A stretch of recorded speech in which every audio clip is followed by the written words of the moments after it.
بسم الله الرحمن الرحيم. ومن أحسن قولا ممن دعا إلى الله وعمل صالحا وقال إنني من المسلمين.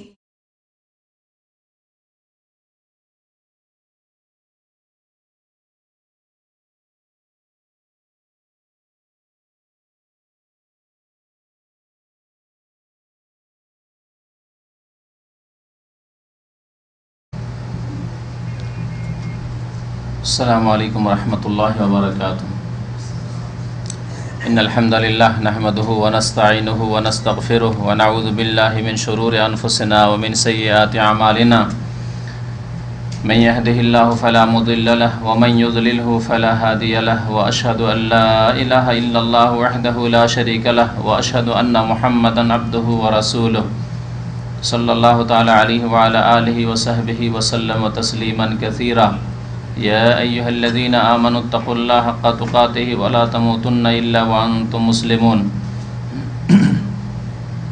يا أيها الناس اتقوا ربكم الذي خلقكم من نفس واحدة وخلق منها زوجها وبث منهما رجالا كثيرا ونساء واتقوا الله الذي تساءلون به والأرحام إن الله كان عليكم رقيبا. يا أيها الذين آمنوا اتقوا الله وقولوا قولا سديدا يصلح لكم أعمالكم ويغفر لكم ذنوبكم ومن يطع الله ورسوله فقد فاز فوزا عظيما. أما بعد فإن خير الحديث كتاب الله وخير الهدي هدي محمد صلى الله عليه وسلم وشر الأمور محدثاتها وكل محدثة بدعة وكل بدعة ضلالة وكل ضلالة في النار. أعوذ بالله من الشيطان الرجيم. بسم الله الرحمن الرحيم. الذين آمنوا ولم يلبسوا إيمانهم بظلم أولئك لهم الأمن وهم مهتدون. মহান আল্লাহর সমস্ত প্রশংসা যে আল্লাহ রাব্বুল আলামিন আমাদেরকে একমাত্র তাঁর ইবাদত বন্দেগীর জন্য সৃষ্টি করেছেন। দরুদ ও সালাম নাজিল হোক প্রিয় নবী মুহাম্মদুর রাসূলুল্লাহ সাল্লাল্লাহু আলাইহি ওয়াসাল্লামের প্রতি, যিনি আমাদেরকে মহান আল্লাহর ইবাদত বন্দেগীর তরিকা শিখিয়েছেন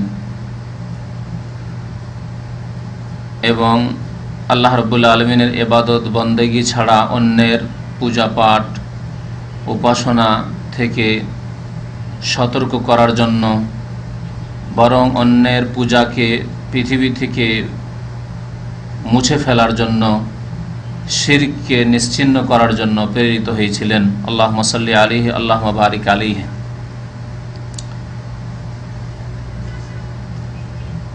আল্লাহ রাব্বুল আলামিনের সমস্ত সৃষ্টি, এই জমিন আল্লাহর, আমাদের মাথার উপর আকাশ আল্লাহর সৃষ্টি, আসমান জমিনের মাঝে যত মখলুকাত সৃষ্টি জগৎ রয়েছে সব কিছুই আল্লাহর সৃষ্টি। মানুষ এবং জিন আল্লাহর সৃষ্টি। আল্লাহ রাব্বুল আলামিন মানুষ এবং জিনকে বহু বৈশিষ্ট্য দান করেছেন, যার কারণে তাদেরকে একমাত্র তাঁর ইবাদত বন্দেগীর দায়িত্ব দিয়েছেন। এই আল্লাহর জমিনে যখন শিরক হয় তখন আল্লাহ রাব্বুল আলামিনের আযাব আসে পৃথিবীতে। আযাব আসার বহু কারণ রয়েছে, যা কোরআনে কারিমে বর্ণনা করা হয়েছে বিভিন্ন আয়াতে, বিভিন্ন জায়গায়। নবী করিম সাল্লাল্লাহু আলাইহি সাল্লামের হাদিসেও বর্ণনা করা হয়েছে। কিন্তু মূল কারণ হচ্ছে আল্লাহর একত্ববাদের জায়গা শিরকে দখল করে নেওয়া। এক আল্লাহর ইবাদত বন্দেগী না হয়ে অন্যের পূজা পাঠ হওয়া, এক আল্লাহকে সেজদা না করে বা এক আল্লাহর সেজদার সাথে সাথে অন্য কোনো কিছুকে কাউকে সেজদা করা, এক আল্লাহ রাব্বুল আলামিনের কাছে একমাত্র দোয়া না করে অন্যের কাছেও দোয়া প্রার্থনা করা, এ হচ্ছে শিরক, আল্লাহর অংশীদার স্থাপন, আল্লাহর পার্টনারশিপ। মানব জাতি যখন শিরকে লিপ্ত হয়ে যায়, যখন শিরক বিরাজ করে মানুষ সমাজে, তখন আল্লাহর গজব অবশ্যই আসে এবং তখন মানব জাতি নিরাপদ থাকে না। আজকে বিশেষ কোনো বিষয়বস্তু নিয়ে আলোচনা করব না, এই একটি ভূমিকা স্বরূপ কিছু কথা বলেই মাসের শেষ সপ্তাহ এটি প্রশ্নের উত্তর দেব। গত সপ্তাহগুলি যে সব প্রশ্ন আছে ইনশাআল্লাহ সবগুলির প্রশ্নের উত্তর দিয়ে শেষ করব ইনশাআল্লাহ। তো আজকে মুসলিম সমাজ নির্যাতিত, পদদলিত, অবহেলিত মুসলিম সমাজের কোনো মূল্য নেই। মুসলিম সমাজ সারা বিশ্বের সমস্ত কাফের সম্প্রদায়ের সামনে একেবারে নিকৃষ্ট, মূল্যহীন। তাদের ভাগ্য নির্ণয় হচ্ছে কাফেরদের হাতে। কাফেররা তাদের ভবিষ্যতের মালিক হয়ে বসেছে।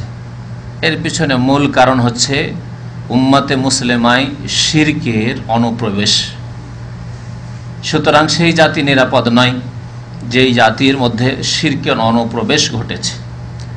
আবার সেই জাতি ঈমানের দাবিদার, ইসলামের দাবি করে, কোরআনের বিশ্বাসের দাবি করে, রসুলের উম্মত হওয়ার দাবি করে, কাবাতুল্লাহকে কিবলা বলে দাবি করে। সেই উম্মতের অবস্থা যখন এই হয় তখন আল্লাহর গজব নেমে আসে, এতে কোনো সন্দেহ নেই। মহান আল্লাহ রাব্বুল আলামিন ইরশাদ করেছেন, আল্লাযীনা আমানু ওয়া লাম ইয়ালবিসু ঈমানাহুম বিযুলম, যারা ঈমান নিয়ে এসেছে এবং তাদের ঈমানের সাথে শিরকের, জুলমের কথা আল্লাহ রাব্বুল আলামিন বলেছেন। এই জুলম সম্পর্কে প্রিয় নবী মুহাম্মদ রাসূলুল্লাহ সাল্লাল্লাহু আলাইহি ওয়াসাল্লাম স্বয়ং তাফসীর করেছেন। এই আয়াতের মুফাসসির হচ্ছেন সেই ব্যক্তি যে ব্যক্তি আল্লাহ রাব্বুল আলামিন বিশেষভাবে আল কোরআনের তাফসীর কারক করেই প্রেরিত করেছেন, রাসূলুল্লাহ সাল্লাল্লাহু আলাইহি ওয়াসাল্লাম, যার তাফসীর আল্লাহর পক্ষ থেকে তাফসীর, ওয়া মা ইয়ানতিকু আনিল হাওয়া, যিনি যা কিছু বলেছেন করেছেন দ্বীনের বিষয়ে তা আল্লাহর পক্ষ থেকে। তিনি বলছেন আয-যুলমু আশ-শিরক, এই জুলম হচ্ছে শিরক। যারা ঈমান নিয়ে আসে এবং ঈমানের সাথে জুলমের সংমিশ্রণ ঘটায় না। এবং এই আয়াতের তাফসীর নবী করিম সাল্লাল্লাহু আলাইহি সাল্লাম সেই সময় করেছিলেন যখন কিছু সাহাবীরা আসলেন এই আয়াত নাযিল হওয়ার পরে আর বললেন, ইয়া রাসূলুল্লাহ, আমরা তো ধ্বংস হয়ে যাব, আমরা তো ধ্বংসে পতিত, হালাক হয়ে যাব। কারণ আইয়ুনা লাম ইয়াজলিম নাফসা, আমাদের কে আছে যে জালেম নয়, জুলুম করে না, গুনাহ হয় না। জুলুম করা নিজের নাফসের ওপর মানে গুনাহ করা, এমন কি আছে যার দ্বারা গুনাহ খাতা ভুল ভ্রান্তি হয় না? ছোট হোক, বড় হোক, কম হোক, বেশি হোক, ভুল ভ্রান্তি হইতে আছে। কে এমন আছে যার দ্বারা ভুল ভ্রান্তি হয় না, গুনাহ হয় না, জুলুম হয় না? নবী করিম সাল্লাল্লাহু আলাইহি ওয়াসাল্লাম তাদেরকে সান্ত্বনা দিয়ে বলেন, সাহাবায়ে কেরামের দল, এ উম্মতের সর্বশ্রেষ্ঠ দল, তারা বিচলিত হয়ে পড়েছেন এই আয়াত নাযিল হওয়ার পরে যে যাদের জুলমের সংমিশ্রণ হয়েছে ঈমানের সাথে তাদের ভাগ্য খারাপ, তাদের ভাগ্য খারাপ, তারা নিরাপদ নয়, তারা হিদায়াতের পথে নয়, গুমরাহ, পথহারা, পথভ্রষ্ট। নবী করিম সাল্লাল্লাহু আলাইহি সাল্লাম ইরশাদ করলেন যে তোমরা কি শোনোনি, আলাম তাসমা কওলা আল আব্দুস সালেহ, আল্লাহর সৎ বান্দা লোকমান হাকিম, তার কথা কি শোনোনি? যখন তিনি তার পুত্রকে উপদেশ দান করছিলেন আর বলছিলেন, ইন্নাশ শিরকা লাযুলমুন আযীম, নিশ্চয় শিরক হচ্ছে সবচাইতে বড় জুলম। সুতরাং এই আয়াতে যে আল্লাহ বলেছেন আল্লাযীনা আমানু ওয়া লাম ইয়ালবিসু ঈমানাহুম বিযুলমিন, ঈমানের সাথে জুলমের সংমিশ্রণ ঘটায়নি, অর্থাৎ ওই আয়াতের সমন্বয়ে সূরা লুকমানের এবং লোকমান হাকিমের উক্তি উপদেশ, ইন্নাশ শিরকা লাযুলমুন আযীম, জুলম মানে শিরক, যারা শিরকের সংমিশ্রণ ঘটায়নি তাদের জন্য রয়েছে দুইটি নেয়ামত। দুইটি পুরস্কার কি, উলাইকা লাহুমুল আমন, তাদের জন্য রয়েছে নিরাপত্তা, নিরাপদ তারা, তাদের ধর্ম নিরাপদ, তাদের যান জীবন নিরাপদ, তাদের ধন সম্পদ নিরাপদ, তাদের ইজ্জত আবরু মান সম্মান নিরাপদ, তাদের দেশ নিরাপদ, তাদের পরিবার পরিজন নিরাপদ, তাদের সমাজ নিরাপদ। আল্লাহ বলেছেন উলাইকা লাহুমুল আমন, তাদের জন্য আমন রয়েছে। এই আল আমনের তাফসীর করতে গিয়ে মুফাসসিরগণ বলেছেন যে সার্বিক আমন রয়েছে, সার্বিক নিরাপত্তা রয়েছে। যেই নিরাপত্তার কথা বললাম, সবচেয়ে বড় নিরাপত্তা মানুষের হচ্ছে ধর্মীয় নিরাপত্তা। যদি আপনি এমন জায়গায় বসবাস করেন যেখানে আপনার ধর্ম, আপনার দ্বীনে ইসলাম নিরাপদ নয়, কখন আপনাকে শিরক মূর্তির সামনে সেজদা করতে হবে, কখন আপনাকে মাজারের সামনে বাইফোর জবরদস্তি সেজদা করিয়ে নেবে, কখন আপনাকে আপনার চার্চে গিয়ে পূজা করিয়ে নেবে, কখন আপনি খ্রিস্টানদের ধর্মীয় অনুষ্ঠান আপনাকে বাধ্যতামূলক উপস্থিত হইতে হবে, হিন্দুদের ধর্মীয় অনুষ্ঠান আপনাকে হাজির হইতে হবে, অংশ নিতে হবে।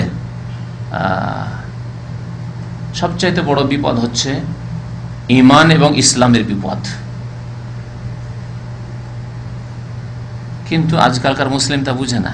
ধর্ম যাকার থাক, পয়সা পাবো কিনা, ডলারে বেতন পাবো, স্যালারি পাবো, পাউন্ডে বেতন পাবো, পশ্চিমা দেশে যদি ন্যাশনালিটি নিতে পারি তাহলে আমি ভবিষ্যৎ আমার জেনারেশনকে বড় লোক করে দেবো। ধর্মের কোনো চিন্তা আছে? যে আমি হয়তো ধার্মিক লোক, অনেক নামাজিরাও তো যাচ্ছেন, সেই জন্য বলছে যে অনেকে হয়তো নিজে ধার্মিক ভাবছেন যে আমি তো ধার্মিক, আমার ধর্ম কি ছিনিয়ে নিতে পারে। গিয়ে দেখা যাচ্ছে ধীরে ধীরে তার ধর্মকর্ম শেষ হয়ে গেছে, আর তার না শেষ হলে তার আগামী জেনারেশনকে খ্রিস্টানদের হাতে লেলিয়ে দিয়েছে। জি, তাদের হাতে লেলিয়ে দিয়েছে। আর এর ইতিহাস রয়েছে 1400 বছরে। স্পেনের মুসলমানের সাথে খ্রিস্টানরা কি করলো তা মুসলিম জাতির সামনে রয়েছে। বসনিয়ার মুসলমানদের সাথে কাফেররা কি করলো তা সামনে রয়েছে। এই রকমই বহু মুসলিম বিশ্ব ছিল, মুসলিম এলাকা ছিল যেখানে মুসলিমরা বসবাস করত, তাদেরকে নিশ্চিহ্ন করে ফেলে দিয়েছে অথবা তাদের মেরুদণ্ড ভেঙে দিয়েছে। আর অনেক মুসলমান এবং মুসলমানদের সন্তান সন্ততিরা খ্রিস্টান হয়ে গেছে, অমুসলিম কাফের হয়ে গেছে। সুতরাং ধর্মীয় নিরাপত্তা সবচেয়ে বড় নিরাপত্তা। তারপরে জীবনের নিরাপত্তা, ধন সম্পদের নিরাপত্তা, বাড়িঘরের নিরাপত্তা, দেশের নিরাপত্তা, সব নিরাপত্তার প্রয়োজন রয়েছে। তো আল্লাহ রাব্বুল আলামিন বলছেন যারা ঈমান নিয়ে আসার পরে শিরক করবে না তাদের জন্য নিরাপত্তা রয়েছে, তারা নিরাপদ। আজকে মুসলিম উম্মার সবচেয়ে বড় রোগ হচ্ছে শিরক। যত প্রকারের শিরক হতে পারে, ছোট শিরক, বড় শিরক, প্রকাশ্য শিরক, গোপনীয় শিরক, সমস্ত রকমের শিরক রয়েছে। হিন্দুরা দুর্গার সামনে সেজদা করে, মুসলিম দরগায় সেজদা করে। হিন্দুরা এত কেঁদে কেটে সেজদা করতে পারে না তাদের প্রতিমা পুতুলকে, যত কেঁদে কেটে একজন নামধারী মুসলিম কবর মাজারে গিয়ে গড়াগড়ি করে সেজদা করে।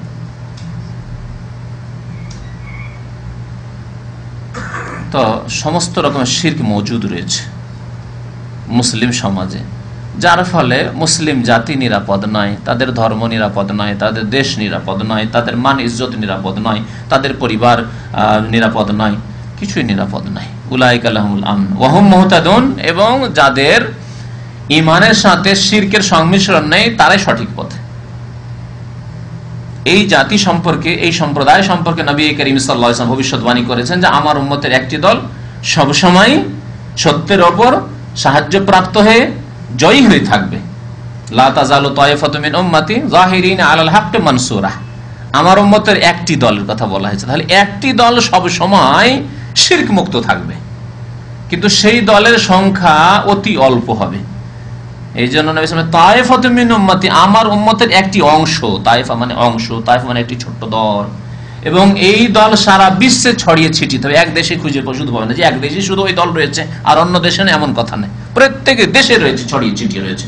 কোন দেশে তাদের সংখ্যা একেবারেই কম রয়েছে, কোন দেশে বেশি রয়েছে, কিন্তু এই একটি দল থাকবে যারা সত্যের উপর জয়ী থাকবে এবং তারা দ্বীনের সঠিক কাজ করে যাবে। শিরকে শিরক বলবে, তৌহিদকে তৌহিদ বলবে, সুন্নাতকে সুন্নাই বলবে, বিদাত কি বিদাত বলবে। তারা সমাজ দেখে প্রভাবিত হবে না, তাদের ধর্ম স্থান এবং কালের কারণে পরিবর্তন হয় না, জায়গা বিশেষে তাদের ফতোয়া বদলিয়ে যায় না, মাসলা বদলিয়ে যায় না, তাদের ভাষা পরিবর্তন হয়ে যায় না। যে কোন জায়গায় তো শিরক বলবে, আর যখন যাবে ও শিরকের মাজার এলাকায় যখন বক্তব্য করতে যাবে তখন না ওই বিষয় নিয়ে আলোচনা করা যাবে না, শিরক বলা যাবে না, এখানে তো এত বড় পীর সাহেবের মাজার আর এখানে সব পীর ভক্তরা, সুতরাং না ওইসব কথা বলা যাবে না। না, জাহিরিন আলাল হক, সত্যের উপর তারা জয়ী থাকবে। লা ইয়াদুররুহুম মান খাযালাহুম, তাদের কেউ ক্ষতি সাধন করতে পারবে না, তাদের কেউ ক্ষতি সাধন করতে পারবে না। তো আল্লাহ রাব্বুল আলামিন যাতে করে আমাদেরকে ওই দলের অন্তর্ভুক্ত হওয়ার তৌফিক দান করেন যারা ঈমান নিয়ে এসেছে, বলুন আমিন, এবং তাদের ঈমানের সাথে শিরকের সংমিশ্রণ ঘটায়নি, তাদের দলে আল্লাহ রাব্বুল আলামিন আমাদেরকে শামিল হওয়ার তৌফিক যেন দান করেন। আল্লাহ যেন আমাদেরকে সার্বিক নিরাপত্তা দান করেন, বলুন আমিন। আল্লাহ মুসলিম উম্মাহকে সংশোধনের মাধ্যমে আল্লাহ যেন তাদেরকে নিরাপদ করেন, নিরাপত্তা দান করেন। আল্লাহ যেন তাদেরকে হেদায়াত প্রাপ্ত করেন, সঠিক পথ প্রদান করেন। আল্লাহ রাব্বুল আলামিন যেন আমাদের গুনাহ খাতা অতীতের মাফ করে দেন। মুসলিম জাতিকে এখনো সচেতন হওয়ার তৌফিক দান করেন। জীবনে যেসব ত্রুটি রয়েছে সেসব ত্রুটি দূর করার যেন তৌফিক দান করেন, আমিন। যেমনটা বলেছি যে আজকে প্রশ্নেরই উত্তর দেব, তবে সামান্য কিছু কথা আপনাদের সামনে বললাম। প্রশ্ন বেশ কিছু রয়েছে, তার মধ্যে এক ভাই তো আজকে ফ্যাক্সেও প্রশ্ন পাঠিয়েছে, লম্বা প্রশ্ন, এই ফ্যাক্সের প্রশ্ন, আর উনি লিখেছেন যে বড় প্রশ্নের তো আপনি উত্তর দেন না, আর সংক্ষেপে, অথচ এই প্রশ্নটি 2-3 লাইনেও লেখা যেতে পারে, কিন্তু উনি কিসসা লিখেছেন, এখানে তো কিসসা কাহিনী পড়া সময় মুশকিল, সেই জন্য বড় প্রশ্ন দেখলেই ভয় লাগে, তো রেখে দিই।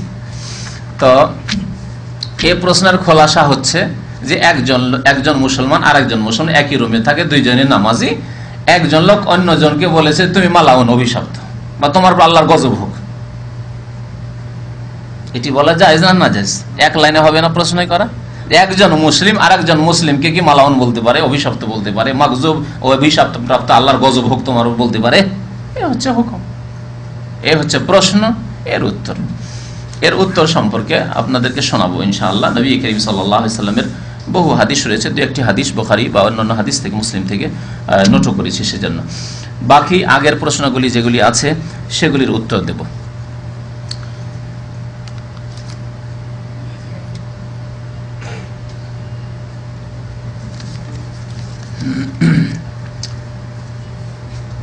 একটি প্রশ্ন হচ্ছে যে এক লোক জানতে চাইছেন উনি কি ওনার আব্বার জন্য উমরা হজ করতে পারেন? উমরা হজ বলবেন না, আপনাদের ভাষার তো সংশোধন হইতে হবে, এগুলি হচ্ছে ইসলামী ভাষা, সুতরাং ইসলামী ভাষায় বলতে হবে, উমরা হজ হয় না।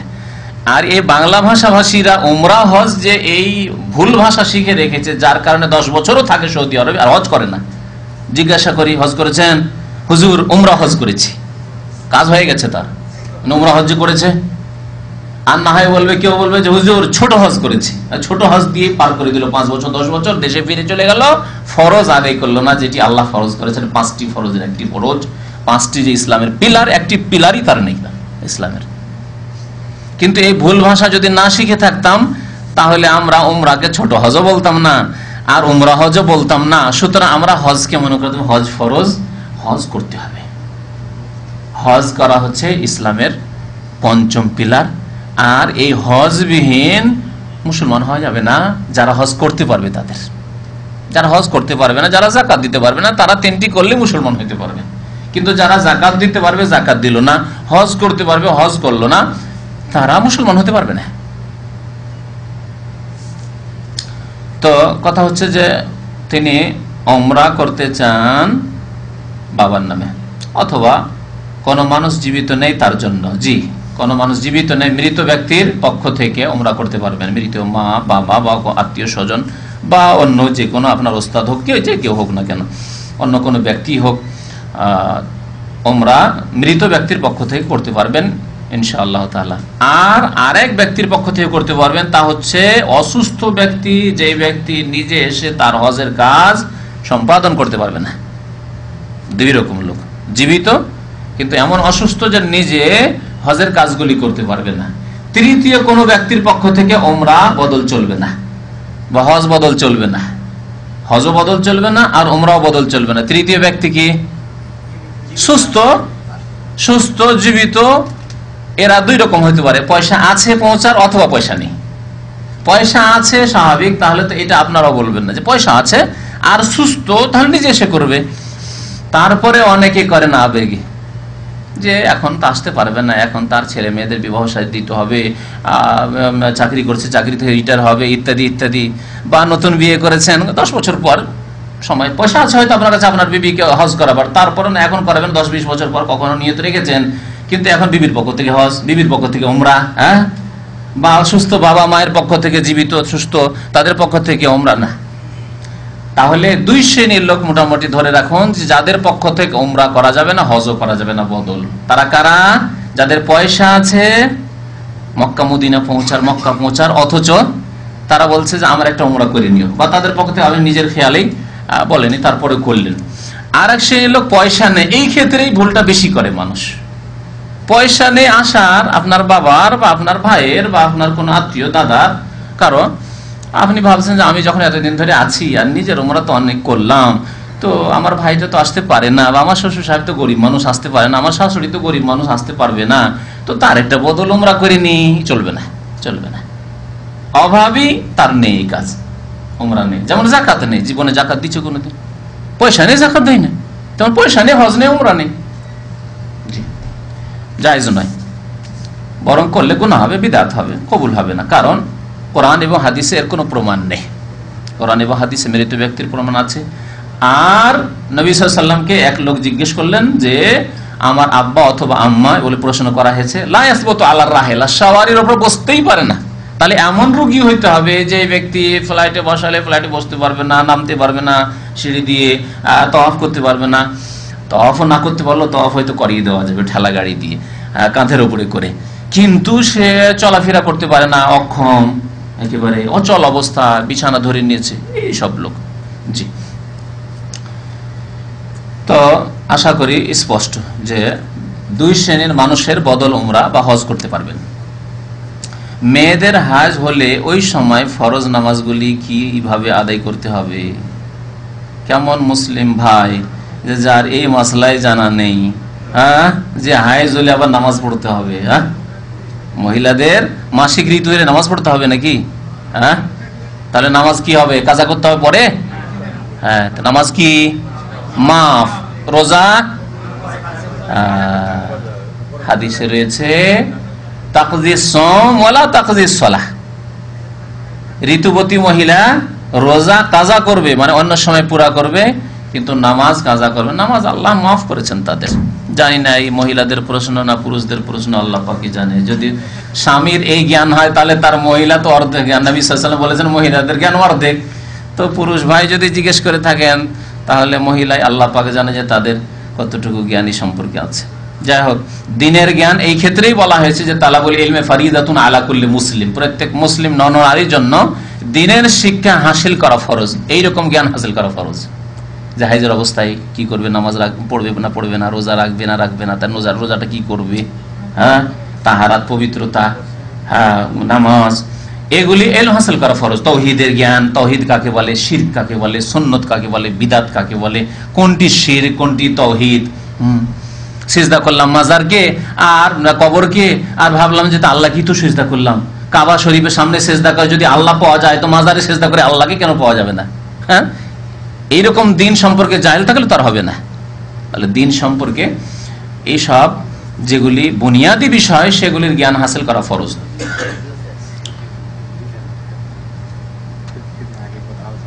এক ভাই জিজ্ঞেস করেছেন, আপনার ক্যাসেটে শুনেছি যে নিজের চাচিকে বিবাহ করা যাবে, কিন্তু কোরআনে কোন সূরায় আছে তা বলেননি।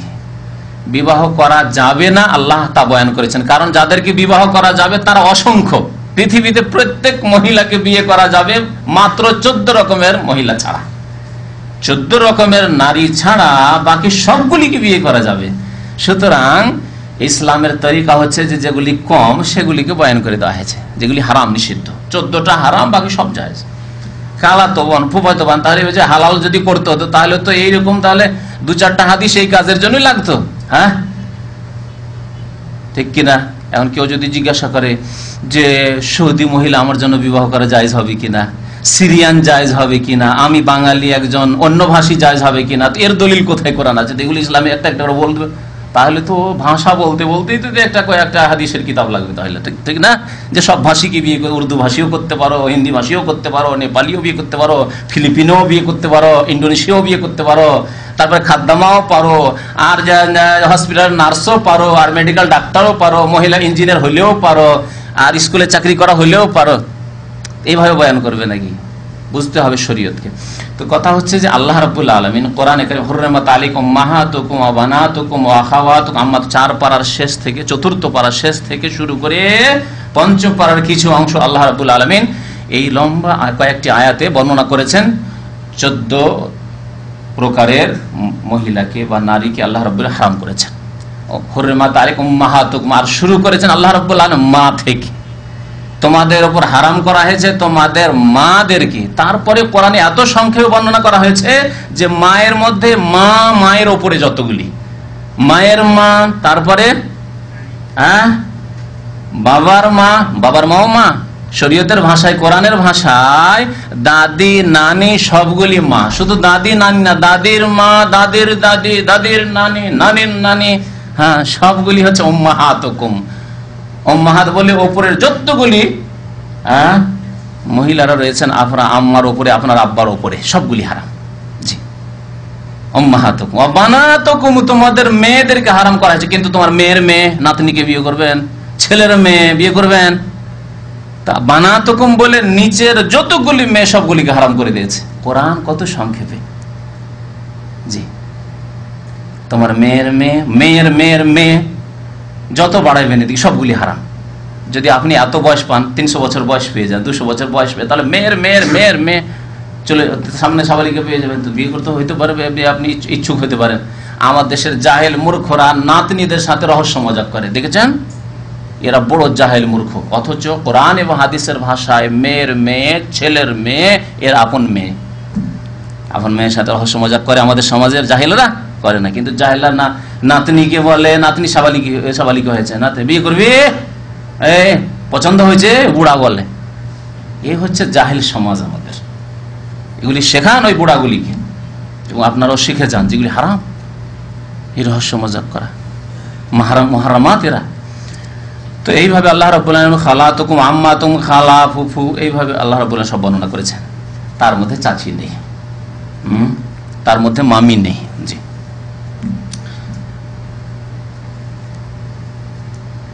গোপনে ও প্রকাশ্যে হাতে তসবিহ নিয়ে আল্লাহর জিকির করা জায়েজ আছে কিনা? তসবিহ নিয়ে, তসবির মালা নিয়ে তসবিহ জপা, এটি নবী করিম সাল্লাল্লাহু আলাইহি সাল্লাম বা সাহাবায়ে কেরামের সুন্নত নয়, বরং সুন্নত এর বিপরীত।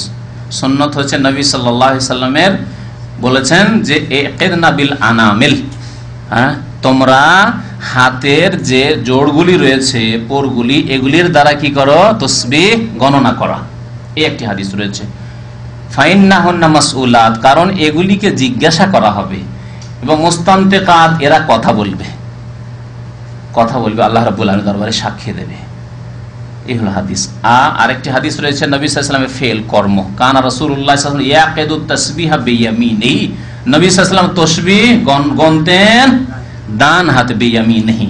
তাহলে কিছু লোকের আবার আমাদের দেশে যুক্তি দেখায়, যখন সাক্ষী দেবে তো বাম হাত করে সাক্ষী রাখবো, সুবহানাল্লাহ সুবহানাল্লাহ, এদিকে সুবহানাল্লাহ সুবহানাল্লাহ সুবহানাল্লাহ, আলহামদুলিল্লাহ আলহামদুলিল্লাহ আলহামদুলিল্লাহ। না, সুন্নতের খেলাফ, কারণ নবী সাল্লাল্লাহু আলাইহি ওয়াসাল্লাম ডান হাতে তসবিহ করতেন। আর একটি ব্যাপক হাদিস আছে যে কোনো ভালো কাজ নবী সাল্লাল্লাহু আলাইহি ওয়াসাল্লাম ডান হাত দ্বারা করতেন, আর খারাপ কাজ, ময়লা আবর্জনা সাফ করার জন্য বাম হাত। নাক সাফ করবেন বাম হাত, পেশাব পায়খানা সাফ করবেন বাম হাত, কোনো জায়গার ময়লা মাটি সাফ করবেন বাম হাত। তো বাম হাত নিকৃষ্ট কাজগুলির জন্য শরীয়তে নির্ধারিত করা আছে। সুতরাং ডান হাত দিয়ে তসবিহ করা সুন্নাত। আর এই মালা দিয়ে তসবিহ করার অনেক ক্ষতিকর দিক রয়েছে। একে তো সুন্নত নাই, সুন্নত নাই। যদি ভালো কাজ হতো তো নবী করিম সাল্লাল্লাহু আলাইহি ওয়াসাল্লাম এটা ছেড়ে যেতেন আমাদের মাঝে। ওয়া খায়রুল হাদি হাদি মুহাম্মাদিন সাল্লাল্লাহু আলাইহি সাল্লাম। নবী সাল্লাল্লাহু আলাইহি সাল্লামের সমস্ত খুতবার প্রথম এই অংশটুকু পড়া হতো, আল্লাহর প্রশংসা এবং নবীর প্রতি দুরূদের পরে পড়া হতো খায়রুল হাদিসে কিতাবুল্লাহ, উত্তম কথা হচ্ছে আল্লাহর কিতাবের কথা, কোরআনের কথা, আর উত্তম আদর্শ হচ্ছে রাসূলুল্লাহ সাল্লাল্লাহু আলাইহি সাল্লামের আদর্শ। সুতরাং রাসূলুল্লাহর আদর্শ হচ্ছে হাতে তাসবিহ গণনা করা। তারপরেও আপনি কেন করবেন? আপনি কি উত্তম আদর্শ চান না? কেমন রসুলের সাথে মহাব্বত যে এক শ্রেণীর লোকেরাও জবরদস্তি যেটা প্রচলন আছে সেই প্রচলনকে বজায় রাখতে চায়, নবী করিম সাল্লাল্লাহু আলাইহি ওয়াসাল্লামের আদর্শের দিকে আসতে চায় না। সুন্নতের প্রতি এবং নবীর প্রতি মহাব্বতের এটি দলিল নয়, এর বিপরীত প্রমাণ। আপনার আচার আচরণ প্রমাণ করে যে আপনি নবী করিম সাল্লাল্লাহু আলাইহি ওয়াসাল্লামের সাথে আন্তরিকতা রাখেন না, মহাব্বত। আর ক্ষতিকর দিক হচ্ছে লোক দেখানো ইবাদত হচ্ছে হাতে তসবিহ নিয়ে তসবিহ করা, তসবিহ মালা নিয়ে তসবিহ করা, এটা লোক দেখানো। বাইরে করলে, গোপনে বলেছেন, গোপনে করলেও সুন্নত নেই, সুন্নতের খেলাফ। এই জন্য অনেক ওলামারা বলেছেন যে এইভাবে তসবিহ করা বিদআত। আমরা বলি একেবারে জাহেল মূর্খ যদি থাকে আর 33 পর্যন্ত গণনা না করতে পারে, 33 পর্যন্ত গণনা করতে পারে, তাহলে সে বৃদ্ধ মহিলা, গণনাই করতে পারে না 33 পর্যন্ত, বা ভুলে যাচ্ছে, তাহলে বৃদ্ধ মহিলা বা বৃদ্ধ পুরুষের জন্য বলা যেতে পারে। আর যারা গণনা করতে পারে তাদের জন্য না, কারণ এর কোনো প্রমাণ নেই। আর একটা দিদি বললাম যে লোক দেখানো কাজ, যারা লোক দেখানো তসবিহ করে তাদের হাতেই তসবিহ দেখা যায়। আরেক শ্রেণীর হাতে তসবিহ দেখা যায় যারা হচ্ছে ফাসিক ধরনের লোক, সমাজের ফাসিক লোকদের হাতে তসবিহ দেখা। সারা জীবন জুলম অত্যাচার করেছে, সুদ খেয়েছে, ঘুষ খেয়েছে, অন্যায় কাজ করেছে, অত্যাচার করেছে, আর শেষ জীবনে তসবিহ ধরেছে, রাস্তাঘাটে যেখানে যায় তসবিহ নিয়ে ঘুরে বেড়ায়। এখানে দেখছেন সমাজের ফাসিক লোক যারা, ওই ড্রাইভার গুলি, ট্যাক্সি ড্রাইভার, তাদের হাতে তসবিহ দেখবেন। সমাজে যেগুলো নিকৃষ্ট লোক তাদের হাতে তসবিহ দেখা যায়। এরপরে আর বুঝাইতে হবে। আরো মজার কথা শুনে, তসবিহ দিয়ে নাজায়েজ কাজ করে, তসবির ইশারাতে কোন মহিলার সাথে কন্ট্যাক্ট করে, এই খবরও আছে আমাদের কাছে। তসবির খাস ইশারা, কোন ভাবে তসবিহ বাজালে কি ইশারা সিগন্যাল হয় তা বুঝায়, তারা বুঝে। তসবিহকে এই কাজও ব্যবহার করা হয়। সুতরাং তসবিহতে একটি ক্ষতিকর দিক যে যারা রিয়াকারী ইবাদত করে, লোক দেখানো ইবাদত করে, তাদের অন্তর্ভুক্ত হবেনি। আর রিয়াকারী যারা লোক দেখানো কাজ করে তারা শিরক করে, ইবাদত যারা করে লোক দেখানো তারা শিরক করে। তো এই শিরকের আশঙ্কা রয়েছে, শিরকের সংমিশ্রণের আশঙ্কা রয়েছে। প্রথমখানে শিরকের সংমিশ্রণের কথা বলছিলাম। নিরাপদ থাকবেন না, তাহলে আপনার আকীদা আমল নিরাপদ থাকবে না, শিরক ঢুকে পড়বে, মনে মনে শয়তান নিয়ে আসবে, তোর চাইতে বড় পরেজগার কি আছে, সবসময় তসবিহ করিস তুই, কারো হাতে তসবিহ নেই। আর ফাসেকদের সাদৃশ্যতা দেখেন, গুনাহগার ফাসেকদের সাদৃশ্যতা করতে নিষেধ আছে। সৎ লোকদের অনুকরণ করতে হবে, আর যারা গুনাহগার ফাসেক তাদের বিরোধিতা করতে হবে। এটি হচ্ছে ইসলামী শরীয়তের দাবি। সুতরাং তসবিহ করা জায়েজ নয় আশা করি। এই তিনটি কারণ বললাম।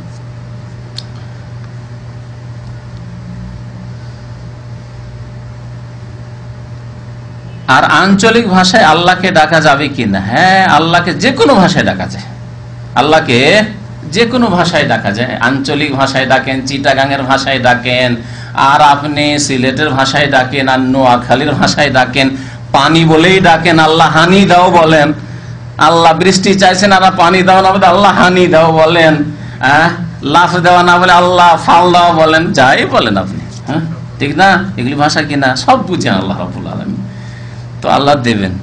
আরবিতে বলেন, বাংলায় বলেন, যে কোনো ভাষায় বলেন। তারপরে শেষখানে একটি কথা, ইয়া মাবুদ, ইয়া খোদা, খোদা না বলে আল্লাহ বলে উচিত। খোদা নামটি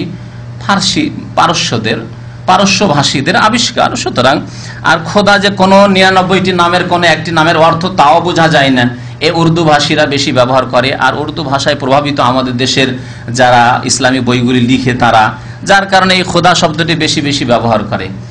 তো যারা কোরআন এবং হাদিসের অনুসারী ওলামারা তারা খোদা শব্দটি পছন্দ করেন না। বলছি না যে হারাম, অত শক্ত কথা বলছি না, তবে ব্যবহার করবেন না, বাদ দিয়ে দেন, ব্যবহার করা বাদ দিয়ে দেন।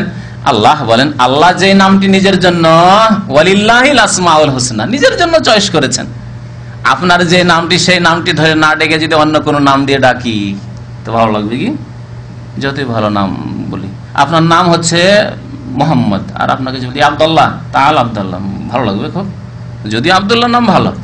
তো কথা হচ্ছে আপনার নাম যেটি, সেই নামটি আপনি নিজে পছন্দ করেন। আল্লাহ রাব্বুল আলামিন নিজের নাম নিজে উল্লেখ করেছেন 99টি নামের কথা, সুতরাং ওই নামগুলি দিয়েই ডাকা উচিত। তারপরে শুধু ইয়া মাবুদ, ইয়া খোদা, ইয়া আল্লাহ এই কথা বলবেন না, বরং তার সাথে চাইবেন, হে আল্লাহ, হে মাবুদ, হে রহমান, আর কিছু চাইবেন না। তো কেমন কথা হইল? অসম্পূর্ণ কথা হইল না? তাহলে ইয়া আল্লাহ বলে আল্লাহর কাছে কিছু চান, ইয়া রহমান দয়া করো, ইয়া গাফফার তুমি মাফ করো, এইভাবে আপনি পূর্ণাঙ্গ বাক্য দিয়ে আল্লাহর কাছে দোয়া করেন বা আল্লাহর জিকির করেন। অসম্পূর্ণ বাক্য দিয়ে আল্লাহর জিকির নেই।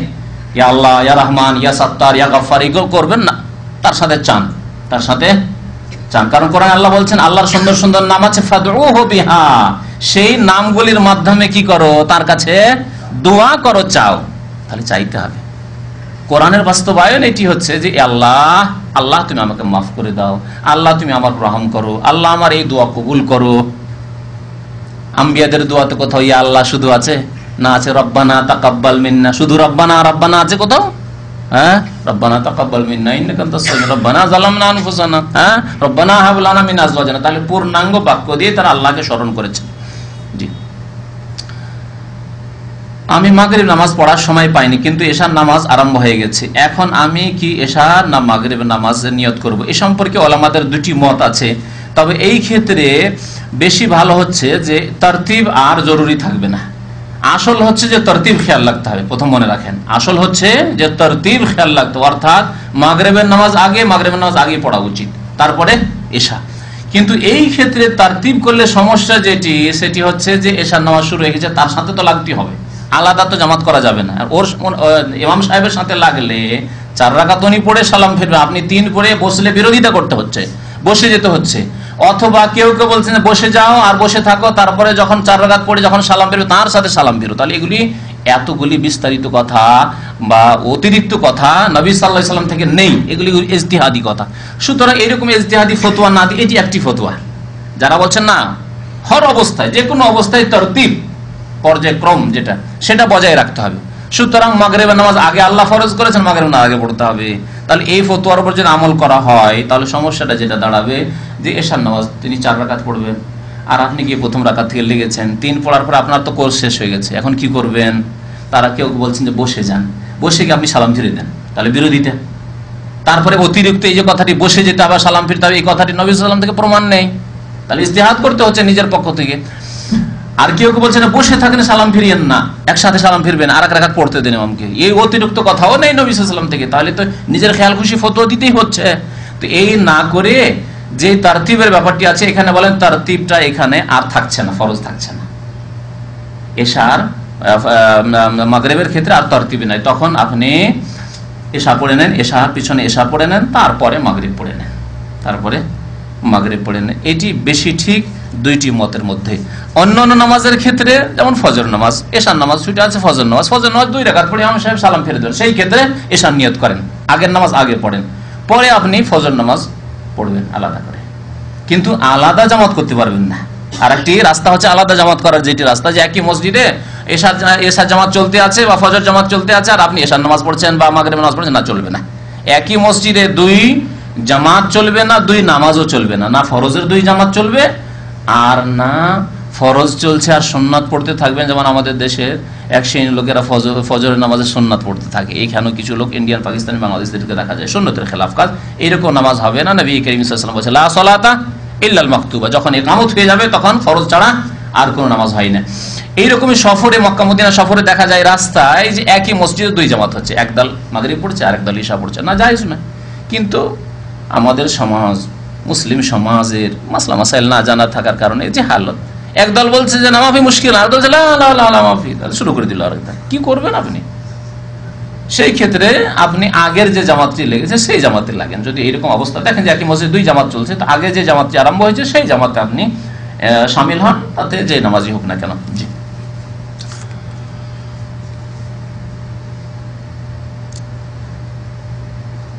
বেতর নামাজের সূরা কুনুত, সূরা কুনুত না, দোয়াই কুনুত। কুনুত সূরা নয়, কুনুত সূরা হচ্ছে কোরআনে কারীমের সূরা, কুনুত কোরআনে নেই। কুনুত কোরআনে আছে কি? তো দোয়ায়ে কুনুত না জানা থাকলে অন্য কোন দোয়া পড়লে হবে কিনা? জি না, হবে না। এবং কুনুত পড়া সুন্নত, কুনুত পড়া সুন্নত, ওয়াজিব নয়, ফরজ নয়, সুতরাং গুনাহগার হবেন না। তবে কখনো কখনো নবী করিম সাল্লাল্লাহু আলাইহি ওয়াসাল্লাম ছেড়েছেন, অধিকাংশ সময় দোয়া কুনুত করেছেন। তাই আপনিও নবী করিম সাল্লাল্লাহু আলাইহি ওয়াসাল্লামের আদর্শিত হন, দোয়া মুখস্থ করেন। মুখস্থ করতে হবে, একটি কুনুত মুখস্থ করতে পারবেন না, কেমন মুসলিম আপনি হবেন?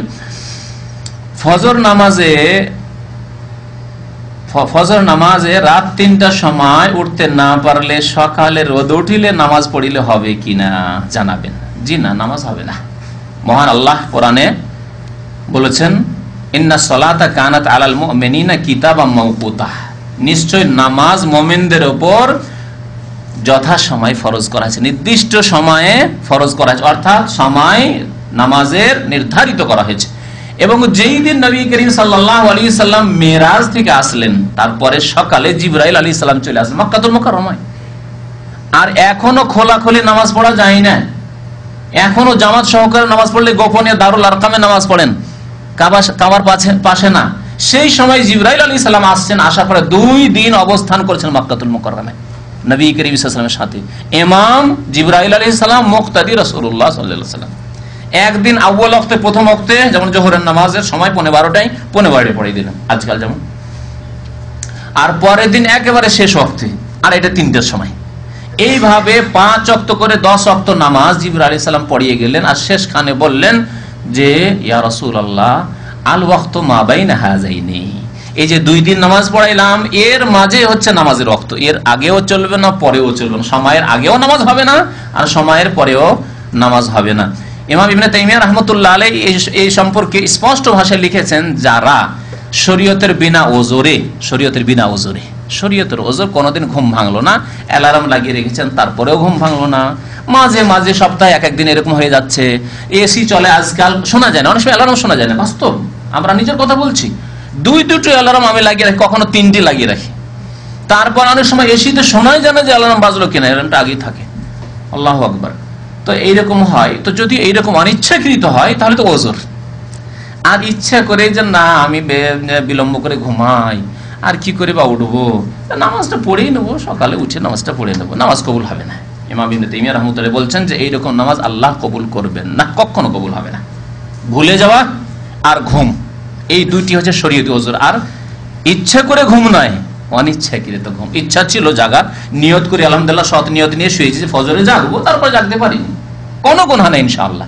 আর আপনার ঈমানে কোনো পার্থক্য পড়বে না যদি কখনো এরকম হয়ে যায়, কিন্তু যখন দেখছেন না বেশি বেশি হইতে লাগলো, এখন সপ্তাহে 1-2 দিন 3 দিন করে হইতে লাগলো রে ভাই, এইরকম জাগতেই পারি না, তাহলে একটা মজবুত অ্যালার্ম নিয়ে আসেন, যাতে করে একবার কান ফাটিয়ে দেয়।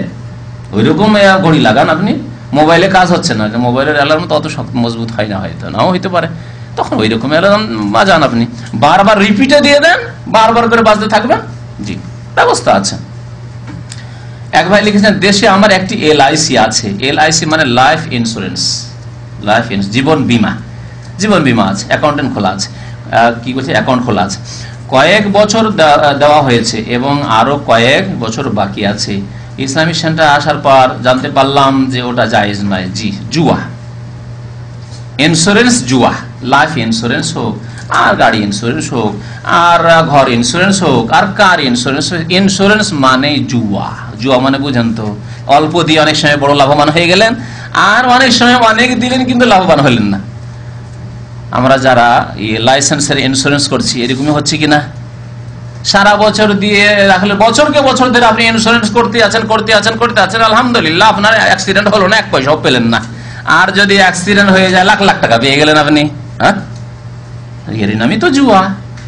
আল্লাহ বলছেন, ইয়া আইয়ুহাল্লাযীনা আমানু ইন্নামাল খামরু ওয়াল মাইসিরু, মদ এবং মাইসির জুয়া, এগুলো হচ্ছে রিজসুন নাপাক মিন আমালিশ শয়তান, এগুলো শয়তানের কাজ, সুতরাং জায়েজ নাই। তবে যখন বাধ্য করা হবে, আপনার গাড়ি কেনা বেচা হচ্ছে না, আপনার লাইসেন্স ইনভলভ হবে না, ইত্যাদি ইত্যাদি, আপনার নানা রকমের সমস্যায় আপনাকে পড়তে হবে, তখন জায়েজ। বাধ্য হলে জায়েজ। বাধ্য হওয়ার জন্য আমরা ছবি করছি, একামা হবে না, পাসপোর্ট হবে না, বিদেশ যেতে পারবো না, আমরা রুজি রুজি করতে পারবো না, আমরা এমনকি হজ করতে পারবো না, তাহলে এগুলি বাধ্যতা, এইসব ক্ষেত্রে জায়েজ। কিন্তু শখ করে ছবি রাখবেন আপনি, গাড়ি ছবি রাখবেন, শখের ছবি না, জায়েজ না। তো তো যতটা নাজায়েজ জিনিসগুলি যতটা করতে বাধ্য আমরা ততটা জায়েজ, তার বেশি জায়েজ না, সবসময় মনে রাখবেন। তো কোনো ইন্স্যুরেন্সই শরীয়তে জায়েজ নয়। তবে বলা হচ্ছে যে যদি কোঅপারেটিভ হয়, মানে যেটাকে বলছে তামিন তাউনি এরা বলছে, কিন্তু আজকাল এইসব কোম্পানি এমন ব্যবসায়ী কোম্পানি হয়েছে হারাম খাওয়ার জন্য আর মুসলিম জাতিকে ধোঁকা দেওয়ার জন্য সবগুলি ইন্স্যুরেন্স কোম্পানি নিজে বলছে তাওনি, মানে কোঅপারেটিভ। তাওনি মানে হচ্ছে ইংরেজি ভাষায় কোঅপারেটিভ, তো কোঅপারেটিভ নয় অথচ ব্যবসায়ী সব।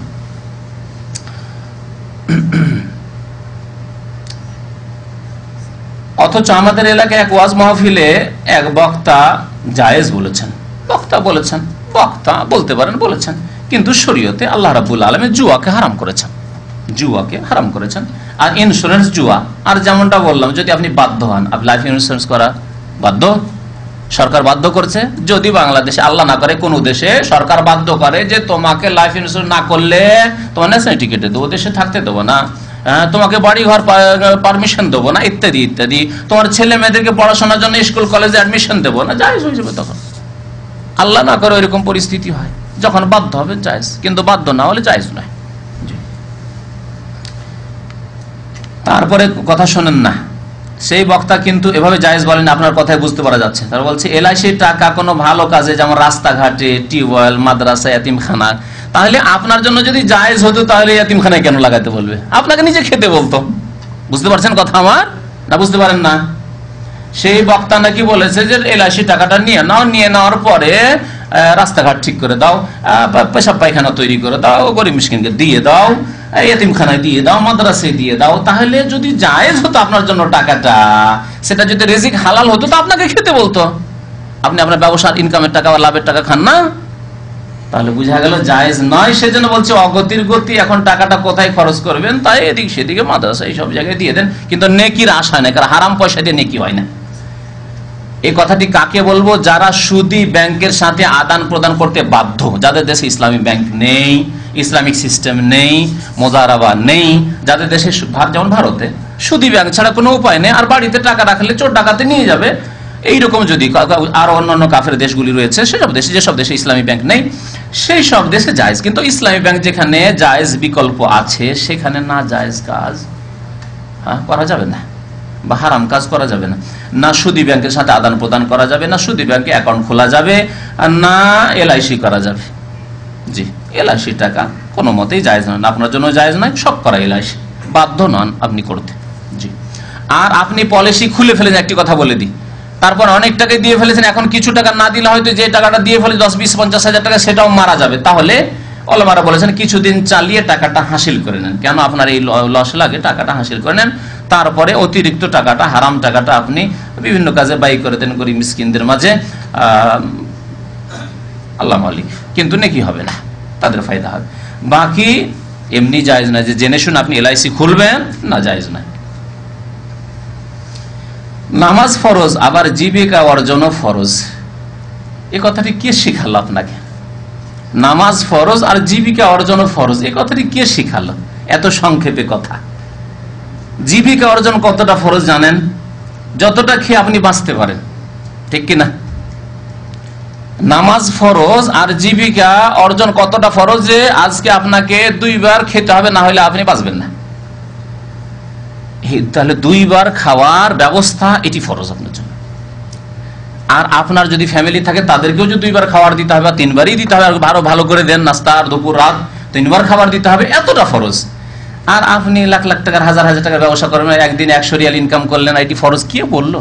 কোথায় আছে বলেন যে দিনে 100 রিয়াল করে ইনকাম করা ফরজ, 200 রিয়াল করে ইনকাম করা ফরজ, আর এই বেশি ইনকাম করার জন্য আপনি সুন্নত ছেড়ে চলে যাবেন? কারণ প্রশ্নটা হচ্ছে এই যে তাহলে কি ফরজ নামাজ ছেড়ে সুন্নতটা বাদ দিয়ে দিব, তারপরে গিয়ে দোকান খুলে দেবো, আর তারপরে গিয়ে রুজি রোজগারে চলে যাব? কখনো না। কারণ এই সুন্নতের গুরুত্ব, আপনার 10 রিয়াল হলে আপনার পেট চলে যাবে, সাপোজ উদাহরণস্বরূপ 10 রিয়াল হলে আপনার পরিবারের কাজ চলে যাবে একদিনের। তাহলে 100 রিয়াল ইনকাম করা, 90 রিয়াল ইনকাম করা, এটি হচ্ছে অতিরিক্ত নফল কাজ, করিলে হয় না করলে হয়। বাকি সুন্নত পড়া ইবাদত, সুন্নত পড়া হচ্ছে ইবাদত। যদি আপনাকে বাধ্য না করা হয় তাহলে আপনি সুন্নত পড়ে মসজিদ থেকে বেরোবেন। তবে এই ক্ষেত্রে কিছু লোকের বাড়াবাড়ি রয়েছে, হয়তো মালিক চাই যে সাথে সাথে দোকানটা খুলে যাক, আপনাকে মালিক আদেশ করছে, হ্যাঁ এই ক্ষেত্রে ডিউটি করা ফরজ। কারণ আপনাকে বলা মালিক শুধু এতটা ছাড় দিয়েছে যে যতক্ষণ ফরজ নামাজ চলবে ততক্ষণ তোমার ছুটি, আর সাথে সাথে এসে দোকান খুলো। এই ক্ষেত্রে কিন্তু জরুরি আপনার জন্য সুন্নত নামাজ তখন বাদ দিয়ে দোকান খোলা। সেই ক্ষেত্রে আপনি অভিযোগ করবেন না। সে যদি আপনাকে অনুমতি দেয় তো আলহামদুলিল্লাহ, ভালো মানুষ। আর যদি অনুমতি না দেয় তাহলে তার ব্যবসার ব্যাপার, আর সে আপনাকে বেতন দিচ্ছে, সুতরাং তার হক আছে। আপনি আপনার সুন্নত অন্য সময় পড়ে নেবেন, সময় হলে অন্য সময় সুন্নতগুলি পড়ে নেবেন। জি।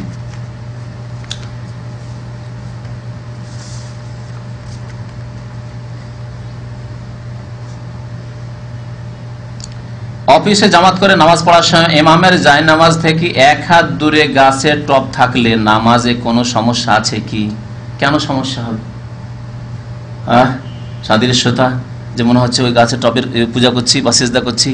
তাহলে সূত্রা রাখা ওয়াজিব করা হয়েছে। নবী করিম সাল্লাল্লাহু আলাইহি ওয়াসাল্লাম বলেছেন তোমরা যখন নামাজ পড়বে তখন কি করো? সূত্রা দাও, একটা লাঠি হোক বা কিছুই হোক, একটা কার্টুন হোক, যা কিছু হোক না কেন, যা পাবেন। এমনকি একজন মানুষকে যদি সামনে কিবলামুখী করে বসিয়ে দেন আর তার পিছনে নজর, সেই সূত্রা, ওকে বলে এই তুমি নড়বে না, তুমি সূত্রা আমার। জি, দেখবেন আরবদেরকে, কারণ আরবরা মাসালা মাসাইল এগুলি জানে, কারণ দিনী সাবজেক্ট তাদের পড়া হয়। একবার একটা আরবদের একটা গ্যাদারিং এ আছি, আর সেখানে এশার নামাজ হবে। তো এশার নামাজ আমাকে পড়াইতে বললো, পড়াইলাম এই কর্নিশে কিছুদিন আগে। তারপরে কয়েকজন শেখ ওই 2-1 সামনে বসে আছে, তাদেরকে বসিয়ে দিল, বুঝছে বসো, আমি নামাজ পড়বো, তুমি বসবে তো বসো। ওকেই সূত্রা বানিয়ে নামাজ পড়া শুরু করলো। বুঝতে পারছেন? তাহলে বোঝা গেল যে মানুষকে যখন সামনে কিবলা, আপনার দিকে মুখ করে বসে থাকবে আর কিবলা তা হবে না কিন্তু, তাহলে তো ফেরাউনের মতো লাগবে, ঠিক কি না? যে পূজা হচ্ছে, হ্যাঁ বসে আছেন, না এটা চলবে না। নামাজের সামনে এইভাবে বসে থাকবে তা চলবে না। তাহলে কিবলামুখী বসে থাক, আর তাকে আপনি সূত্রা বানিয়ে নামাজ পড়েন, অসুবিধা নেই। তাহলে সূত্রা বানাবার তো আদেশ রয়েছে। জি, তবে সামনে এমন কিছু থাকবে না যেটি বা যার অমুসলিমরা পূজা করে। সামনে যদি মূর্তি রাখা থাকে আর বলে মূর্তিকে আমি সূত্রা বানিয়েছি, নামাজ হবে? হবে না। সামনে মাজার আছে, মাজার তো উঁচা আছে, 2 হাত 3 হাত কবর, মাজারগুলি উঁচা থাকে, সুন্নতি কবর 1/2 হাত উঁচা রাখতে বলা হয়েছে। এখন যদি কেউ বলে মাজার যে উঁচা আছে 2 হাত 3 হাত, ওটিকে আমি সূত্রা বানিয়ে দিয়ে নামাজ পড়ছি, চলবে? শিরকের সাথে সাদৃশ্য, সুতরাং নামাজ জায়েজ নয়। যেমন মূর্তি সামনে রেখে নামাজ জায়েজ নয়, তেমনি মাজার সামনে রেখে নামাজ জায়েজ নয়। এইরকমই আগুন সামনে জ্বলছে আর বলছেন যে আমি নামাজ পড়ছি, অসুবিধা কি? না, জায়েজ নাই। এই জন্য অনেক ওলামারা বলেছেন যে নামাজে আমার দেশে অনেকে লন্ঠন জেলের ল্যাম্প জেলের সামনের দিকে রেখে দেয়, ঠিক না, পেছন দিকে রাখা। মুসল্লিদের সামনে ল্যাম্প জ্বলছে, এটি অগ্নিপূজকদের সাথে সাদৃশ্যতা।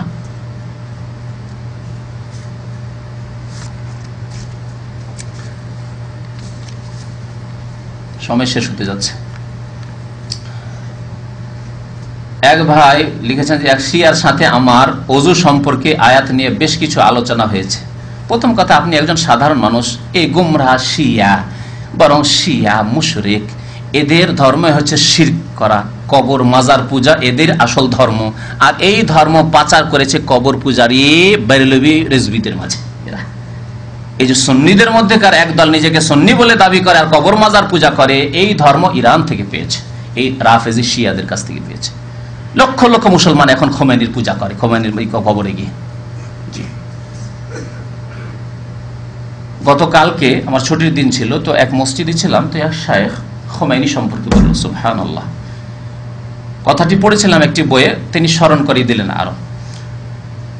বললেন যে একটি জাল কথা গড়েছে এবং মিথ্যা, এই মিথ্যুক কাযাব রাফেজি শিয়ারা সেই কথাটি প্রচার করে। আর এই খোমাইনি, যাকে আমাদের দেশের এক শ্রেণীর মূর্খ বক্তারা খোমাইনিকে ইমাম বলে, হ্যাঁ ইমামুল কুফর বলতে পারেন, ইমামুল শিরক বলতে পারেন, ইমামুল মুশরিকিন বলতে পারেন, ইমামুল কুফার বলতে পারেন, সোজা কথা, স্পষ্ট কথা। কিন্তু ইমাম খোমেনি বলবে কোনো মুসলমানের জন্য জায়েজ নাই, একটি সাধারণ মুসলমানের জন্য জায়েজ নয়। তো কি বলছেন বক্তার কথা, কত বড় জেহালত অজ্ঞতা এই সব বক্তাদের রয়েছে। আর জানি না হয়তো কোনো পার্থিব স্বার্থ রয়েছে, কারণ এই ইরান কিছু কিছু সংগঠন রয়েছে যেগুলি ভারত উপমহাদেশে তাদেরকে মদত যোগায়, সুতরাং তারাও এই ইমাম কথাটি লাগাবে। তারা যদি সেখান থেকে মদত পায় তো ইমাম কথাটি লাগাবে তারা। এটি তাদের রাজনৈতিক ব্যাপার স্যাপার, তাদের ফাইন্যান্সিয়াল ব্যাপার স্যাপার, পয়সার ব্যাপার স্যাপার। তো কথা হচ্ছে যে এই রাফেজির কথা শোনেন, এই খোমেনির কথা। খোমেনি একটি জাল হাদিসকে সহি বলে আখ্যায়িত করেছে। জাল হাদিসটি শুনবেন। জাল হাদিসে বলা হয়েছে সানামো কুরাইশ, কুরাইশদের মূর্তি হচ্ছে আবু বকর ও ওমর। আল্লাহুম্মা লান সানামাই কুরাইশ, হে আল্লাহ তুমি লানত করো কুরাইশের দুই মূর্তির উপর, আবু বকর ও ওমর, নাউযুবিল্লাহ। ওয়া বিনতাইহিমা, আর দুইজনের মেয়ে আয়েশা এবং হাফসার উপর লানত করো। এটি হাদিস শিয়া কিতাবের, রাফেজি কিতাবদের। আর খোমাইনি এই হাদিসটিকে সহি বলছে। আল্লাহর লানত এইরকম রাফেজি জালেম মুশরিকদের উপর। কথা বুঝতে পেরেছেন? বুঝতে পেরেছেন তো?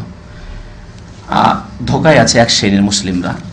সুতরাং একজন আপনি সাধারণ মানুষ রাফেজি শিয়ার সাথে তর্কে জোড়াতে যাবেন না। আপনি প্রথম থেকে জেনে নেন যে তারা ইসলামের সাথে তাদের কোনো সম্পর্ক নেই। জি, এরা উম্মাতে মুসলিমান মুনাফিক, এরা কপট। এই কথা জেনে নিলে আর তাদের সাথে বসার প্রয়োজন নেই, তাদের সাথে টক করার দরকার নেই, তাদের সাথে আর আলোচনার দরকার নেই। ধর্মীয় আলোচনা মোটেই করবেন না, না হইলে আগুন লেগে যাবে আপনার শরীরে, আপনার কাপড়ে আগুন লেগে যাবে, আপনার ইমানে আগুন লেগে যাবে। শোনেন কথাটি কি বলছে। মাথা ও পা মাসা করতে হবে। রাফেজিদের মতে পায়ে পা ধোয়া নেই, পায়ে মাসা করতে হবে। শিয়াদের মতে, তাদেরকে শিয়া বলা উচিত না, কিন্তু পরিচিতির জন্য, কারণ অনেকে রাফেজি বললে আপনারা বুঝেন না, সেই জন্য বলছি। তাদের নাম উলামায়ে কেরাম রাফেজি দিয়েছেন, অর্থাৎ অস্বীকারী, অস্বীকারী। আর এই রাফেজি নামটি কোথা থেকে তারা পেয়েছে? তাদের ইমামের কাছে পেয়েছে। ইমাম জাইনুল আবেদিন, যিনি তাদের চতুর্থ ইমাম, হুসাইন রাদিয়াল্লাহু তাআলা পরে, জাইনুল আবেদিনকে একবার জিজ্ঞাসা করলো এই রাফেজি শিয়ারা যে আচ্ছা বলুন তো আপনার মত কি উসমান সম্পর্কে, আবু বকর উমর সম্পর্কে? তখন তিনি বলেছিলেন যে আবু বকর উমর তো আমার দাদার ডান হাত বাম হাত। আল্লাহু আকবার, এই কথা বলেছিলেন। আলী রাদিয়াল্লাহু তাআলা আমার দাদা, তার ডান হাত বাম হাত হচ্ছেন কারা? আবু বকর উমর। এই কথা বলেছিলেন। তখন বলে আপনার কথা মানলাম না, মানবো না, এই রাফেজিরা বলেছিল। সেই সময় বলেছে ইমাম জাইনুল আবেদিন বলেছে রাফাজতুমুনি, আমার কথা তোমরা অস্বীকার করলে, অমান্য করলে, ফাসুম্মু রাফেজা। তখন থেকে তাদের নাম রাফেজা রাখা হয়। সুতরাং তাদের উপযোগী নাম হচ্ছে রাফেজি, তারা রাফেজা। কোন সময় তাদেরকে শিয়া বলবেন না। শিয়া মানে তো সহযোগী, সহযোগিতা করেছে আলী রাদিয়াল্লাহু তাআলা, সহযোগিতা করেছে হুসাইন রাদিয়াল্লাহু তাআলা, সহযোগিতা করে হাসান রাদিয়াল্লাহু তাআলার জীবনে বলেছে যে মানহানি কিরকম অপদস্থ করেছে এই বেঈমানরা। তারপরে হুসাইন রাদিয়াল্লাহু তাআলাকে ডেকে নিয়ে গিয়ে ধোঁকাবাজি করে তাকে হত্যা করল। রাতারাতি পয়সা খেয়ে, ওবাইদ ইবনে জিয়াদের পয়সা খেয়ে তারা রাতারাতি পাল্টে গেল, যেমন আমাদের দেশের ভোট পাল্টিয়ে যায় হঠাৎ করে রাতারে, ঠিক কিনা? হ্যাঁ, এইরকম করেছিল কুফার রাফেজি শিয়ারা। তাদেরকে শিয়া বলবেন, সহযোগী? তো কথা হচ্ছে যে বলছে দলিল আল্লাহর বাণী। আল্লাহ রাব্বুল কোরআনে বলেছেন ইয়া আইয়ুহাল্লাযীনা আমানু, ওযু সম্পর্কে। ইযা কুমতুম ইলাস সালাহ, যখন নামাজ পড়ে, ফাগসিলু ওয়াজুহাকুম, মুখমণ্ডল ধৌত করো, ওয়া আইদিয়াকুম, হাত ধৌত করো, তারতিবের সাথে আল্লাহ বলেছেন। ওয়ামসাহু বিরউসিকুম, এবং তোমরা মাথার মাসাই করো। ভালো করে শুনেন, এখানে রয়েছে বিরউসিকুম, বা হারফে জার, আর রউসেতে কাসরা জের রয়েছে।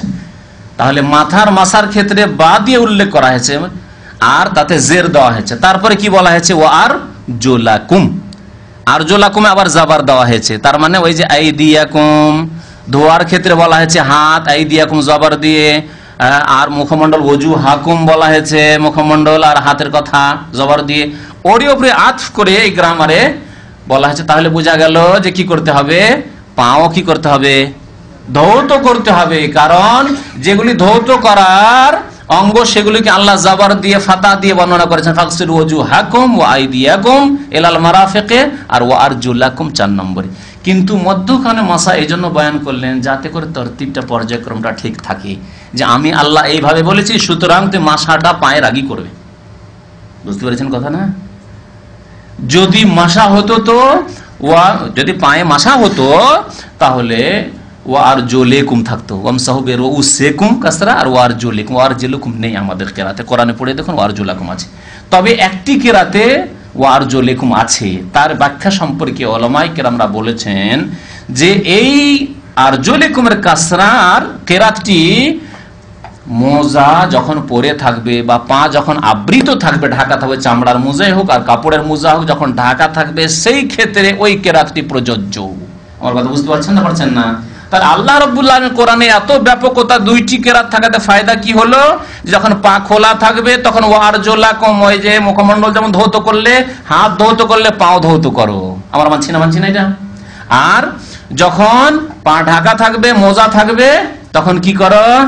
মাসাহ করে না, কারণ কাসরা দেওয়া হয়েছে। তখন কোরআনের ব্যাপকতা, একটি কেরাতে দুটি ফায়দা হয়ে গেল। আর নবী করিম সাল্লাল্লাহু আলাইহি সাল্লামকে আল্লাহ কোরআনের তাফসীর করার জন্য পাঠিয়েছিলেন। নবী করিম সাল্লাল্লাহু আলাইহি জীবনে কি খালি পায়ে মাসাহ করেছেন?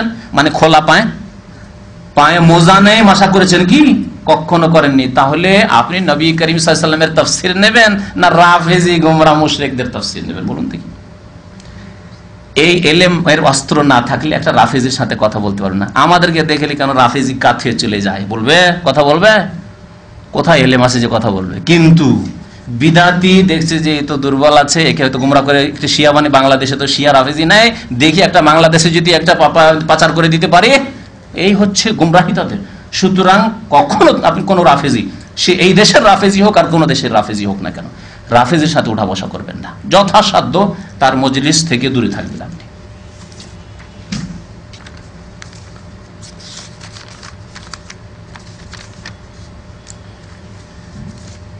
এখন আসি এই বড় প্রশ্নটিতে। বড় প্রশ্ন হচ্ছে যে একজন মুসলিম ভাই আর একজন মুসলিম ভাইকে একই রুমে থাকে, আর কোনো পার্থিব স্বার্থ নেই বা দুনিয়ার ক্ষেত্রে কোনো তর্ক বিতর্ক হইতে গিয়ে বলে দিয়েছে যে তোমার উপর লানত হোক, এ বলেছে যে অভিশাপ করেছে তার উপর, আল্লাহর গজব হোক, এসব কথা বলেছে, আল্লাহর বালা মুসিবত আসুক, এসব কথাবার্তা বলেছে। মোটেই জায়েজ নয়। কোন মুসলিম নির্দিষ্ট ব্যক্তি, কোন মুসলিম নির্দিষ্ট ব্যক্তি এমনকি পাপী হলেও তার উপর লানত করা, মানে অভিশাপ করা, তার উপর আল্লাহর গজব চাওয়া, নির্দিষ্ট করে যে তোমার উপর গজব হোক, জায়েজ নাই। শর্ত হচ্ছে কি হইতে হবে? মুসলিম। শর্ত হচ্ছে মুসলিম হইতে হবে। তাহলে বোঝা গেল যে কাফেরের উপর প্রয়োজনে কাফের, নির্দিষ্ট কাফের উপর লানত করা যেতে পারে। যেমন আমার কথা তো শুনলেন হয়তো, সেজন্য আপনি সংশয় পড়বেন না। কাফের যদি হয় কেউ, যাকে আল্লাহ কাফের বলেছেন, তার রাসূল কাফের বলেছেন, অথবা যে আবু বকর ওমরকে কাফের বলবে আর বলবে কুরাইশদের প্রতিমা পুতুল, সে নিজেই কাফের, নিঃসন্দেহে কাফের, এতে কোনো সন্দেহ আছে? তো এই উম্মতের নবী করিম সাল্লাল্লাহু আলাইহি সাল্লামের ডান হাত আর বাম হাত, আল্লাহু আকবার, আবু বকর ওমর। যেখানে গিয়েছেন নবী করিম সাল্লাল্লাহু আলাইহি সাল্লাম, মাই আবু বকর ওমর, আমার সাথে আবু বকর ওমর। ওহদ পাহাড়ে চাপছেন, সেখানে আবু বকর ওমর, আর ওহদ পাহাড় কাঁপতে শুরু হচ্ছে, থরথর করে কাঁপছে, আর পাথর ঝরে পড়ে যাচ্ছে ওহদ পাহাড় থেকে। আল্লাহু আকবার। নবী করিম সাল্লাল্লাহু আলাইহি সাল্লাম বলছেন, ওসবত ওহদ, ওহদ তুমি কোথায় যাও, থামো, স্থির হও তুমি। ফাইন্নামা আলাইকা নবী, তোমার উপর একজন নবী আছেন মুহাম্মদ সাল্লাল্লাহু আলাইহি ওয়াসাল্লাম, ও সিদ্দিক, এক সিদ্দিক আছেন, ও শাহিদানা, দুই শহীদ আছেন, উসমান রাদিয়াল্লাহু তাআলা আনহু ছিলেন, দুই শহীদ আছেন, ওমর এবং উসমান। নবী করিম সাল্লাল্লাহু আলাইহি সাল্লাম যেখানে আছেন প্রায় সময় আবু বকর ওমর। আর যদি কোনো রাফেজি, আল্লাহর শত্রু, আল্লাহর দ্বীনের শত্রু, আল্লাহ রাসূলের শত্রু, আল্লাহ রাসূলের সাহাবায়ে কেরামের শত্রু যদি বলে যে তারা ছিল কুরাইশের মূর্তি, তাহলে তাদের কথা কি বলবেন? এর চাইতে বড় গোমরা আছে কেউ?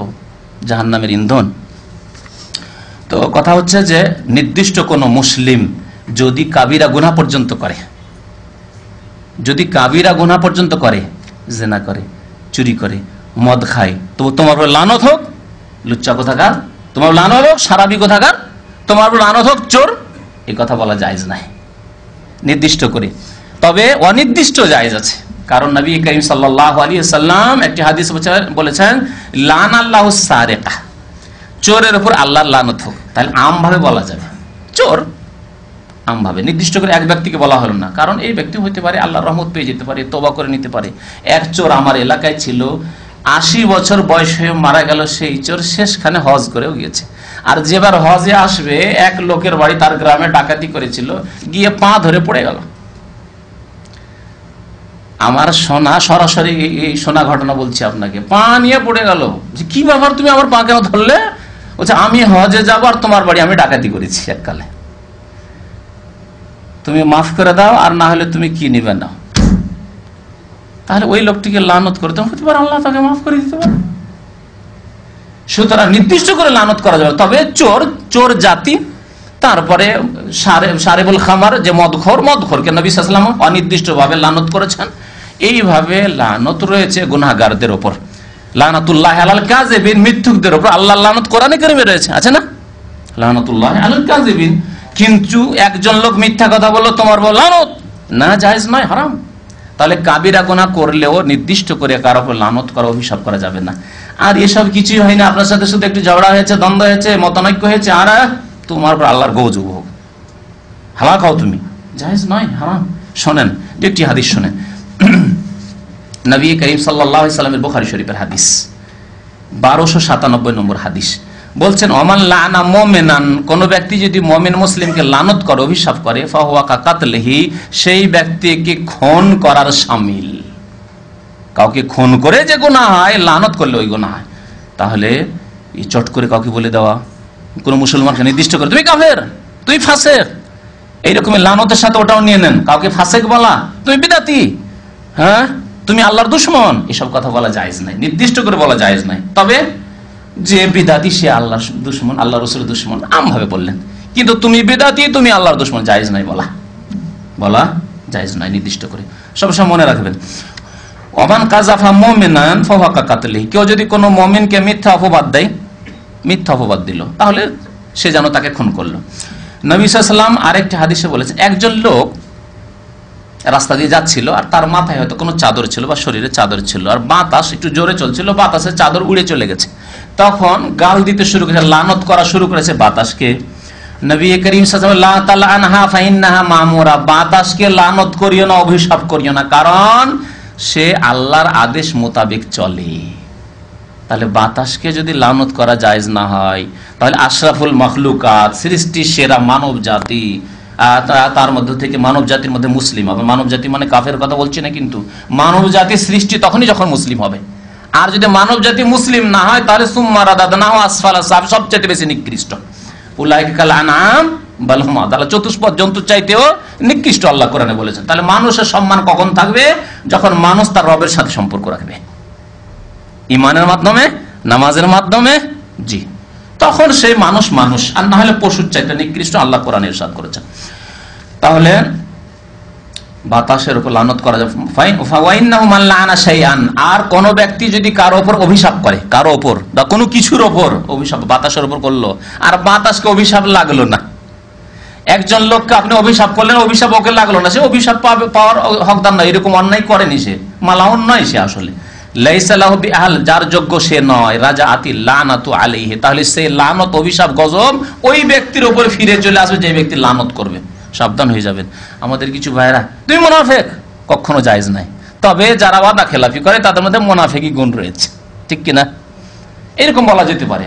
যারা ইসলামিক কথাবার্তা শুনতে চায় না, ঘৃণা করে, যারা মুসলিমদেরকে মৌলবাদী বলে, ধার্মিকদের, তারা মুনাফিক, কথা বলা যাবে।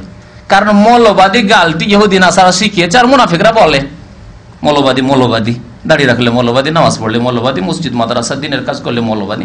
তাহলে যারা এই কথা বলে তারা মুনাফিক। কিন্তু একজন লোক মৌলবাদী বলে দিল, ভাই তুমি মুনাফিক, না, জায়েজ নেই, নির্দিষ্ট করে জায়েজ নেই।